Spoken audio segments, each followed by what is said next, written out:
Hi friends, welcome back. This is your all. சரி வாங்க, இன்னைக்கு நம்ம மல்லி சீரில் என்னடா விறுவிறுப்பா சுறுசுறுப்பா ஸ்ட்ரென்த்தியாக போயிட்டு இருக்குன்னு பார்க்க போகிறோம்.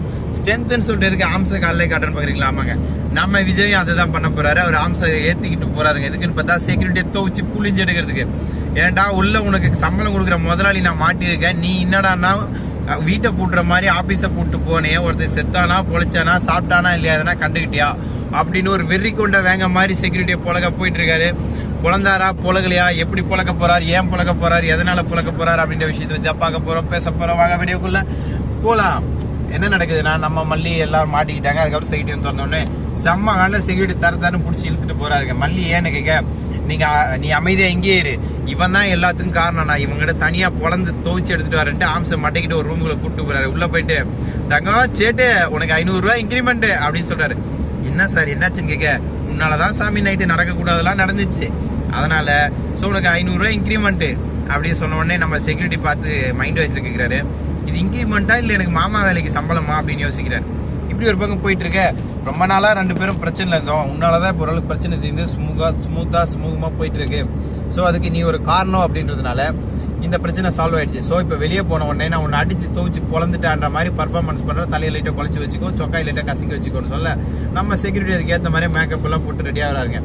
இந்த டைம்ல தாங்க நம்ம விஜய் வெளியே போயிட்டு அடிச்சதுல செத்தானா பொழைச்சான்னு தெரியல, போய் பாரு மல்லின்னு சொல்லி அனுப்ப, நம்ம மல்லியும் போய் பாக்குறாங்க. என்னன்னாச்சுன்னு கேட்க, அடி பின்னிட்டாருமா அப்படின்னு செக்யூரிட்டி பழகிட்டு போறாங்க. உடனே நம்ம மல்லியை, பாவம் ஏன் இப்படிலாம் பண்றீங்க, உங்களுக்கு எல்லாம் அறிவே இல்லையான்னு நம்ம விஜய் பத்தி கேட்க, இருக்கு ஆனா இப்போதைக்கு இல்ல, காய்லாங்கல்ல இருக்குன்னு சொல்ல, இதுக்கப்புறம் என்ன நடக்க போகுதுன்னு பாத்தீங்கன்னா, நம்ம விஜய் மல்லி நேரா வீட்டுக்கு கிளம்புறாங்க. ஆனா கிளம்புறதுக்கு முன்னாடி ஒரு ரெஸ்டாரண்ட் போறாங்க. அந்த மெட்ராஸ் பேரு நார்த் மெட்ராஸ் கடைங்க. ஆமாங்க, அந்த கடையில தமிழ் ஃபுட் எல்லாம் நல்லா இருக்கும். இப்போ வேற ரம்ஜான் அந்த ஈத் இல்லையா, அதனால இன்னைக்கு வந்து இந்தியாவிலையும் ஒமான்ல இன்னைக்கு நாளைக்கு தாங்க, நாளைக்கு மறுநாள் தான் நினைக்கிறேன், எனக்கு சரியா தெரியல. ஸோ அதனால நம்ம மல்லியும் விஜயும் கடைக்கு சாப்பிட போயிட்டு இருக்காங்க. எங்கடானா நார்த் மெட்ராஸ். இப்போ நான் போகிற பார்த்தீங்களா, இந்த மாதிரி தான் டிராவல் பண்ணி போயிட்டு இருக்காங்க. எங்க இருக்கு நார்த் மெட்ராஸ் பார்த்தீங்கன்னா, சோகார்ல லூலு அப்படின்ற ஒரு இடம் இருக்கு, அந்த லூலுக்கு பக்கத்தில் இருக்குங்க. ஆனால் இந்த விஷயம் மல்லிக்கு எப்படியோ தெரிஞ்சிச்சு, அதனால விஜயை கூப்பிட்டு நேராக போயிட்டு இருக்காங்க. இனி நார்த் மெட்ராஸில் போயிட்டு பார்சல் வாங்க போறாங்களா, அங்கேயே சாப்பிட போறாங்களா, இல்லை வீட்டில் போய் சாப்பிட போறாங்களா அப்படின்ற நிறைய குழப்பத்தோட இருக்கேன். நம்ம ராஜேஸ்வரி அந்த இடத்துக்கு வந்து நார்த் மெட்ராஸ் கடைக்கு வந்து நார் அடிப்பாங்களா அடிக்க மாட்டாங்களான்னு யோசிக்கிறீங்களா? கண்டிப்பா அடிக்க மாட்டாங்க. ஏன்னா விஜய் போன் எடுக்க மாட்டார், போன் பண்ண மாட்டார். நைட்டெல்லாம் தூங்காம கொல்லாம ராஜேஸ்வரி மொட்டை கண்டை வச்சுட்டு முட்டையா முடிச்சுட்டு சோப்பாலே உட்காந்துட்டு இருக்காங்க. எதுக்குன்னு பார்த்தா, வரட்டு தக்காளி அவனை நான் புளியா முட மாட்டேன்னு உட்காந்துட்டு இருக்காங்க.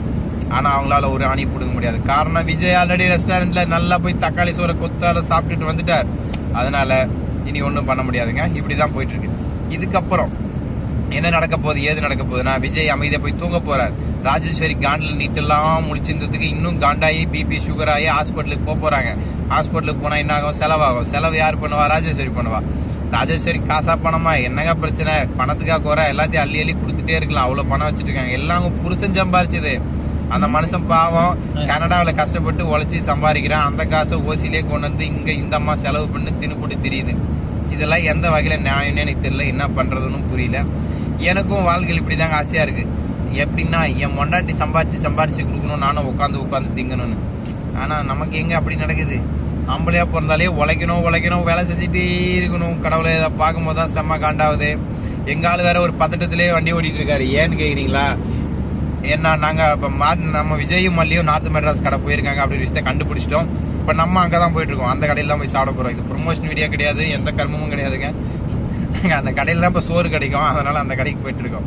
இந்த டைம்ல வேற எந்த கடையிலையும் கிடைக்கல. ஸோ அதனால போயிட்டு இருக்கோம்.